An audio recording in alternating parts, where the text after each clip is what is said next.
बिस्मिल्लाहिर्रहमानिर्रहीम। Express sports page में Mirza Iqbal Baig express news के व्यूअर्स को खुश आमदीद कहता है। पाकिस्तान और जनूबी अफ्रीका की क्रिकेट टीमों के दरमियान 5 एक रोज़ा मैचों पर मुश्तमिल सीरीज़ का चौथा वनडे इंटरनेशनल मैच इस वक्त जोहानिसबर्ग के वॉन्डर्स क्रिकेट ग्राउंड में जारी है। 165 रन का पाकिस्तान को टारगेट मिला है और अब तक पाकिस्तान ने बगैर किसी विकेट के नुकसान के 6 रन बनाए हैं। लेकिन आज की जो सबसे बड़ी खबर है वो ये है कि इंटरनेशनल क्रिकेट काउंसिल ने पाकिस्तानी क्रिकेट टीम के कप्तान सरफराज अहमद पर 4 मैचों की पाबंदी आयद की है और सरफराज इस सीरीज के 2 वनडे इंटरनेशनल मैच और उसके बाद जो 2 T20 मैचेस हैं वो नहीं खेल पाएंगे। और पाकिस्तान क्रिकेट बोर्ड ने इकदाम उठाते हुए सरफराज अहमद को वतन वापस बुला लिया है। तो इसका मतलब ये हुआ कि अब तीनों T20 में शोएब मलिक जो आज वनडे में कप्तानी कर रहे हैं वो कप्तानी के फराइज सर अंजाम देंगे।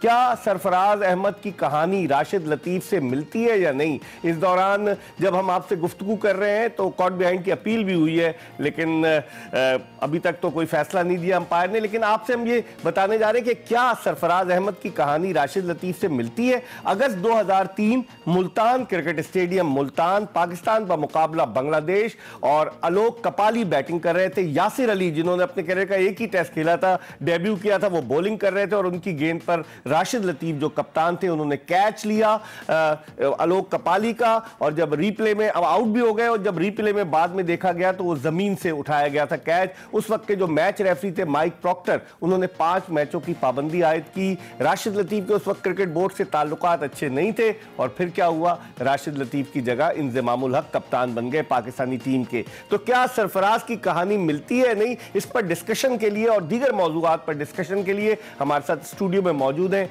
सीनियर स्पोर्ट्स जर्नलिस्ट एहसान कुरैशी साहब जो एसोसिएटेड प्रेस ऑफ पाकिस्तान के साबिक स्पोर्ट्स एडिटर रहे हैं। इस जर्नलिज्म की फील्ड में 30-40 बरस से जायद का अरसा एहसान कुरैशी गुजार चुके हैं। इनसे हम इनकी राय जरूर मालूम करेंगे और साथ ही साथ हम अपनी गुफ्तगू में आपको भी शामिल करेंगे। अगर आप कराची से बाहर से कॉल कर रहे हैं तो कराची का कोड 021 डायल करके 35803817 पर कॉल करें और कराची के व्यूअर्स 35803817 पर कॉल कर सकते हैं। इसके अलावा हमारा ईमेल एड्रेस, ट्विटर का एड्रेस और फेसबुक का एड्रेस ने देखा। एहसान कुरैशी से हम स्ट्रेट अवे गुफ्तगू का आगाज करेंगे। एहसान, सबसे पहले सरफराज का जो मामला और मैंने जो राशिद लतीफ से उसको कनेक्ट किया, कैसे देखते हैं पाकिस्तान क्रिकेट बोर्ड के जो गद्दाफी स्टेडियम के कॉरिडोर में काफी दिनों से ये अफवाहें गश्त कर रही थी कि शायद सरफराज को हटा दिया जाए, बहुत से लोग उनके हक में, बहुत से उनके खिलाफ बयान दे रहे थे। आप समझते हैं कि इस सरफराज के इस इकदाम के बाद क्या पाकिस्तान क्रिकेट बोर्ड सोचेगा उनको हटाने का या वो रहेंगे कप्तान? लेकिन इकबाल साहब, ये जो वाकया हुआ नस्ल परस्ती के जिन्होंने जुमले कहे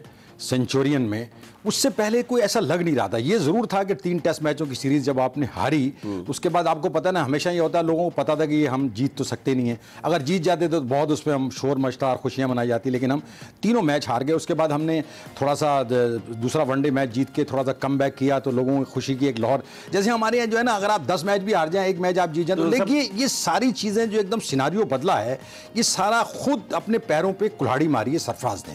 किसी ने, देखिए लोग तो कहते रहते हैं कि जनाब जर्नलिस्ट तनकीद करते हैं, कुछ ग्रुप जो है उनके खिलाफ हैं। देखिए जो आपकी परफॉर्मेंस होती है, आपकी जो कारकर्दगी होती है, आपके जो रवैया होता है, आपकी जो पब्लिक रिलेशन होती है, आपकी सारी चीजें जो परफॉर्मेंस होती है ये काउंट होती है। कोई भी आपको, चाहे पीसीबी का कितना भी पावरफुल कॉरिडोर हो, अगर आप परफॉर्म करते रहेंगे, आपको चैंपियंस ट्रॉफी जीती जगह बेग साहब लोगों ने आसमानों पर पछड़ा दिया, उनको पूरी इज्जत थी। और मेरा ख्याल है कि एक इतना बड़ा हालमार्क था उनकी जिंदगी का इकबाल बेग साहब कि आदमी सोच भी नहीं सकता। और खुद मेरा ख्याल है खुद सरफराज ने जिंदगी में कभी नहीं सोचा होगा कि उसको अल्लाह ताला इतनी शौहरत, इतनी दौलत और इतना मर्तबा अता करेगा।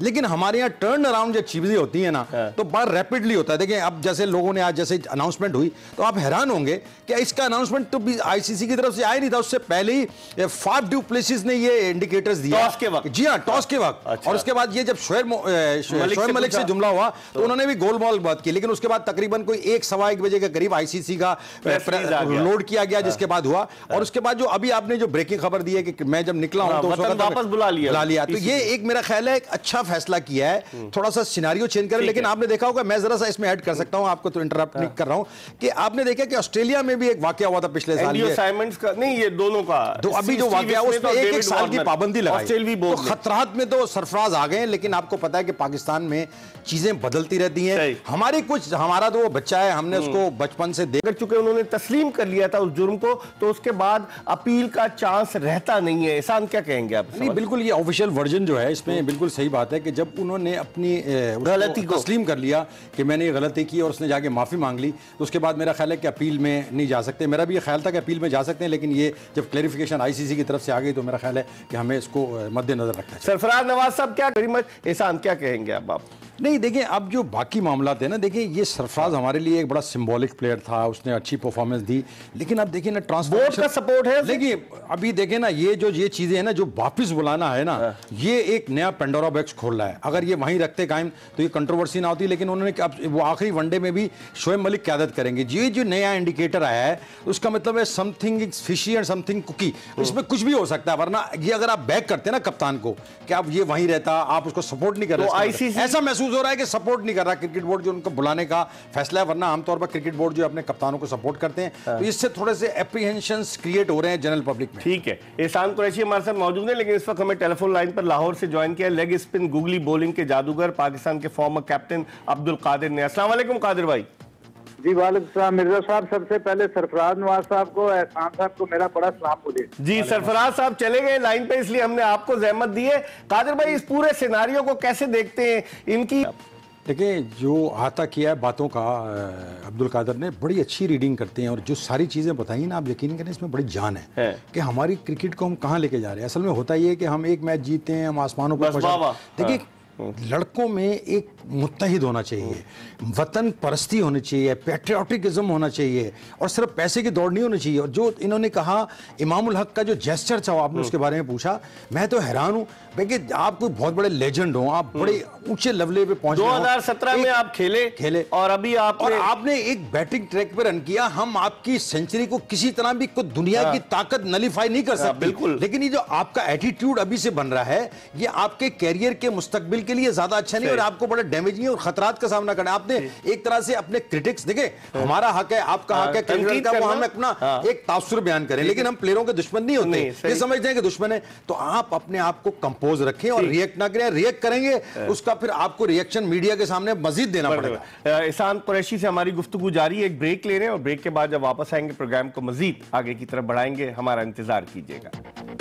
कुरैशी के साथ ब्रेक के बाद एक मरतबा फिर एक्सप्रेस स्पोर्ट्स पेज में खुशामदीद। पाकिस्तान और जनूबी अफ्रीका के दरमियान जोहानिसबर्ग के वॉन्डर्स क्रिकेट स्टेडियम में जो चौथा वनडे जारी है, 165 रन का पाकिस्तान को हदफ मिला है और 10 ओवर्स में पाकिस्तान ने बगैर किसी विकेट के नुकसान के 51 रन बना लिए थे। हम एहसान कुरैशी से गुफ्तगू के सिलसिले को मजीद आगे की तरफ बढ़ाएंगे। एहसान, जिस तरह अब्दुल कादिर कह रहे थे कि पाकिस्तान क्रिकेट बोर्ड अगर पहले कोई एक्शन ले लेता, कोई नोटिस ले लेता, तो आप समझते हैं फिर आईसीसी शायद थोड़ा और नर्म रवैया इख्तियार करता?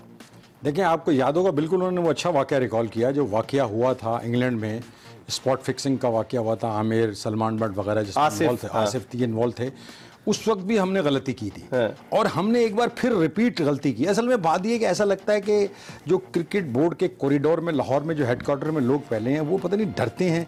देखिए यही आपकी इंटेलिजेंस होती है। जो क्रिकेट बोर्ड को चलाने का एक निज़ाम होता है उसमें यही होता है कि आप इंस्टेंटली जब आपने महसूस कर लिया था, आपने फील कर लिया था, आपने स्मेल कर लिया था कि ये वाकया हो गया और हमें अपनी तरफ से फौरी तौर पर अगले दिन एक्शन लेके सरफराज के ऊपर कुछ जुर्माना कर देते या कुछ ऐसा सिलसिला कर देते कि ये बात आगे आईसीसी के कॉरिडोर में जाती और आज जो हमें जिस सूरत हाल का सामना करना पड़ रहा है उससे हम बच जाते। और यही पाकिस्तान की क्रिकेट की जो बदनामी के जो ब्रेक की तरफ बढ़े और ये आखिरी ब्रेक है, इसके बाद जब आएंगे तो एहसान कुरैशी से सम अप करेंगे सारी चीजों को, हमारा इंतजार कीजिएगा। सीनियर स्पोर्ट्स जर्नलिस्ट एहसान कुरैशी के साथ शो में एक मरतबा फिर खुशामदीद। जोहानिसबर्ग में 165 रन के हदफ के ताक़ुब में 70 रन के स्कोर पर पाकिस्तान की पहली विकेट गिरी। फखर जमान इमरान ताहिर की गेंद पर डीप मिड विकेट पोजीशन पर कैच आउट हुए, उन्होंने 44 रन बनाए। एहसान, हम वापस आते हैं इसी सिनारियो की तरफ। आकिब जावेद जो कह रहे थे, वो कहते हैं कि मुझे नहीं लगता कि वर्ल्ड कप में सरफराज कप्तान होंगे और उससे पहले अब्दुल कादिर कह रहे थे कि बाबर आजम बन सकते हैं। आपकी क्या राय आइंदा फ्यूचर के लिए? नहीं, मेरा ख्याल है बाबर आजम का तो मैं उससे एग्री नहीं करता, लेकिन वो उन्होंने कहा है कि फ्यूचर कप्तान हो सकता है। बाबर आजम को बिल्ड किया जा सकता है फ्यूचर, वर्ल्ड कप में नहीं, वर्ल्ड कप में नहीं है। लेकिन ये जो आप बात कर रहे हैं ना, ये हम कई दिनों से स्मेल कर रहे थे। ये सिनारियो जो चल रहा था जिसमें पाकिस्तान की सीरीज़ जब खेलने गई थी, टेस्ट मैचेस खेला, तो लोगों का एक होता है ना, देखें मुख्तलिफ शहरों के और मुख्तलिफ लोगों की मुख्तलिफ बातें होती हैं, लेकिन एक तासुर ये मौजूद था। हालांकि आप यकीन करें, जब कुछ अरसे पहले एक जगह वो मिले थे हमें, तो उन्होंने जब इंटरव्यू, नहीं वो शोएब मलिक, तो उन्होंने कहा था, उन्होंने मुझे बयान दिया, वो बहुत बड़े अखबार में पाकिस्तान के छपा कि मैं चाहता हूं कि सरफराज अहमद जो हैं वो पाकिस्तान की क़यादत वर्ल्ड कप तक करें। लेकिन वो तो खुद चाहते हैं ना, अगर बोर्ड चाहे तो फिर क्या होगा। लेकिन यही चीज है, और आपको याद होगा जब कराची में प्रेस कॉन्फ्रेंस, तो मैंने एहसान मानी साहब से ये सवाल किया था, तो उन्होंने कहा था इंशाल्लाह, लेकिन किसी ने बहुत अच्छा कहा था, उन्होंने मेरे ही उस पे फेसबुक पे डाला था कि आप जो है ना, ये इंशाल्लाह से नहीं होता, कहा जाता है कि Sarfaraz has been named to lead Pakistan team in the World Cup 2019। ऐसा नहीं हुआ, जबकि वो गोल गोल बात हुई। तो इसका मतलब है कोई ना कोई गड़बड़ थी, गड़बड़ चल रही है। और देखिए, मैंने आपको शुरू में कहा था, अगर आपकी परफॉर्मेंस अच्छी होती और ये वाकया ना होता, तो मेरा ख्याल है कि सिचुएशन बनता। अब तो एक चीज ऐसी आ गई है कि जो खतरात में उनको घिर लिया गया है। लेकिन मैं जाती तौर पर चाहता हूं कि पाकिस्तानी क्रिकेट जो है ना, उससे नुकसान भी होगा, लेकिन आप जो है ना इसका कंट्रोल नहीं कर सकते। हम सरफराज को बचा नहीं सकते और शोएब मलिक को बना नहीं सकते। फैसला पीसीबी नहीं करना, लेकिन अपनी राय दे सकते हैं। ठीक है, बहुत बहुत शुक्रिया। एहसान कुरैशी कह रहे हैं फैसला पाकिस्तान क्रिकेट बोर्ड ने करना है कि वो किसे कप्तान बनाता है। इसके साथ ही मिर्जा इकबाल बेग को इजाजत दीजिए। इंशाल्लाह अगर जिंदगी ने वफा की तो अगले शो में फिर आपकी खिदमत में हाजिर होंगे।